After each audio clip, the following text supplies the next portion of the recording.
Teman-teman pernah dengar nggak nama Insinyur Sutami, Menteri Pekerjaan Umum dan Tenaga Listrik yang menjabat dari tahun 1965 sampai 1978.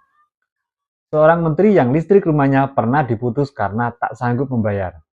Seorang insinyur jujur yang mengabdikan hidupnya demi negeri dan menolak hidup mewah di tengah proyek raksasa yang ia tangani.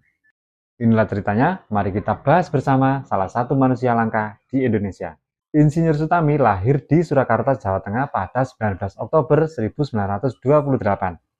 Dibesarkan dalam lingkungan sederhana, Sutami dikenal sebagai anak yang rajin belajar dan menyukai ilmu teknik sejak kecil.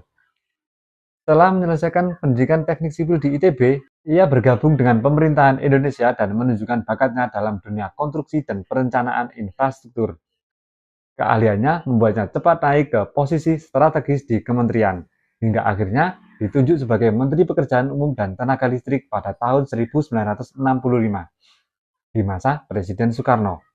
Insinyur Sutami menjabat sebagai menteri selama lebih dari satu dekade, dari era Soekarno hingga Orde Baru. Selama masa jabatannya, Sutami memimpin berbagai proyek raksasa yang kini menjadi simbol kemajuan Indonesia. Di bawah pengawasannya, gedung MPR atau DPR dibangun dan menjadi pusat politik nasional. Jembatan Semanggi dibangun untuk mengatasi kemacetan Jakarta yang mulai padat. Waduk Jatiluhur menjadi proyek vital untuk pembangkit listrik dan irigasi. Bandara Ngurah Rai di Bali menjadi gerbang wisatawan di dunia. Dan Jembatan Ampera di Palembang menjadi ikon kota sekaligus penghubung ekonomi. Tak hanya itu, ia juga memperluas jaringan jalan raya dan irigasi ke pelosok-pelosok negeri. Semua dilakukan dengan penuh dedikasi tanpa celah korupsi. Meski memimpin proyek-proyek besar, Sutami justru dikenal sangat sederhana. Ia menolak memanfaatkan jabatan untuk memperkaya diri. Pada suatu hari saat Idul Fitri, banyak tamu datang ke rumahnya. Tapi mereka terkejut, atap rumah Sutami bocor di mana-mana. Padahal ia sudah 6 kali menjabat sebagai Menteri Pekerjaan Umum. Ia juga tidak punya rumah pribadi. Bahkan listrik di rumahnya di Solo pernah dicabut oleh PLN karena nunggak. Ironisnya, saat itu ia adalah Menteri Pekerjaan Umum dan Tenaga Listrik. Namun bagi Sutami semua itu bukan masalah. Yang penting, pembangunan untuk rakyat harus terus berjalan. Kesetiaan dan kerja kerasnya untuk negara membuat ia lupa memikirkan dirinya sendiri.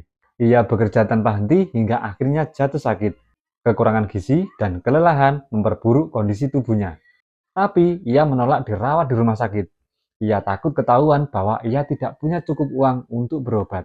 Baru setelah pemerintah turun tangan, Sutami bersedia dirawat. Tapi sayangnya sudah terlambat. Insinyur Sutami meninggal dunia di Jakarta pada 13 November 1980 pada usia yang relatif muda, yaitu 52 tahun. Sebagai bentuk penghormatan atas jasanya, Presiden Soeharto meresmikan Bendungan Karangkates di Kabupaten Malang dan menamainya Bendungan Sutami, sebuah warisan abadi untuk sang pahlawan pembangunan.